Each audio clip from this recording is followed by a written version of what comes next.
रोजा रखने के बावजूद भी ये 5 औरतें जन्नत से महरूम रहेंगी। रमजान से पहले सुन लें, वरना देर हो जाएगी। मेरी प्यारी बहनों, क्या तुम्हें मालूम है कि रोजा रखने के बावजूद भी कुछ औरतें जन्नत से महरूम रहेंगी? ये सुनकर हैरत हो रही है ना, मगर ये हकीकत है। कुछ औरतें सहरी करेंगी, रोजा रखेंगी, इफ्तार करेंगी, मगर फिर भी जन्नत में नहीं जा सकेंगी। वो दिन भर भूख और प्यास को बर्दाश्त करेंगी, मगर उनके आमाल उनके लिए जन्नत के दरवाजे बंद कर देंगे। ये वो औरतें होंगी जो रमजान में इबादत तो करेंगी, मगर वो ये 5 गुनाह बड़े शौक से करती होंगी। आज के बयान में मैं आपको बताऊंगी औरतों के आखिर वो कौन से 5 गुनाह हैं जिन गुनाहों के करने से ये औरतें रोजे रखने के बावजूद भी जन्नत से महरूम रहेंगी। हैरत की बात है ना, रोजा भी रखेंगी, नमाज भी पढ़ेंगी, लेकिन जब कयामत के दिन हिसाब होगा तो उनके नामे अमाल में नेकियों के बजाय गुनाहों का वजन ज्यादा होगा। मेरे नबी फरमाते हैं कि ये औरतें जन्नत की खुशबू तक भी नहीं सूंघ पाएंगी।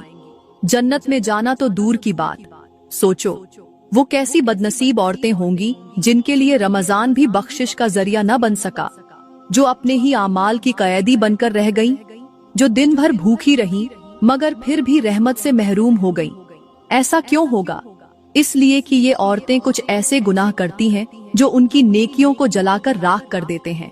ये वो औरतें हैं जो रमजान में इबादत भी करेंगी, नमाज भी पढ़ेंगी, कुरान भी पढ़ेंगी, मगर फिर भी जहन्नम में जाएंगी। क्यों? क्योंकि उनकी नमाज कबूल नहीं होगी, क्योंकि उनका रोजा कबूल नहीं होगा, उनकी कोई भी नेकी कबूल नहीं होगी। क्यों? इसलिए कि वो 5 गुनाह बड़े शौक से करती हैं।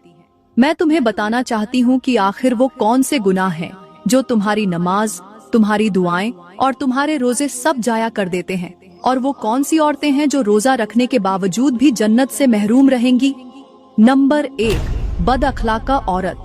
हाँ, वो औरत जो नमाज तो पढ़ती है, रोजा भी रखती है, मगर उसका अखलाक का ऐसा है कि जुबान से तीर मारती है, दूसरों के दिल तोड़ती है, लोगों की इज्जतें उछालती है, गुस्से में तेज धार खंजर बन जाती है, ऐसे अल्फाज बोलती है जो सामने वाले का दिल छलनी कर देते हैं।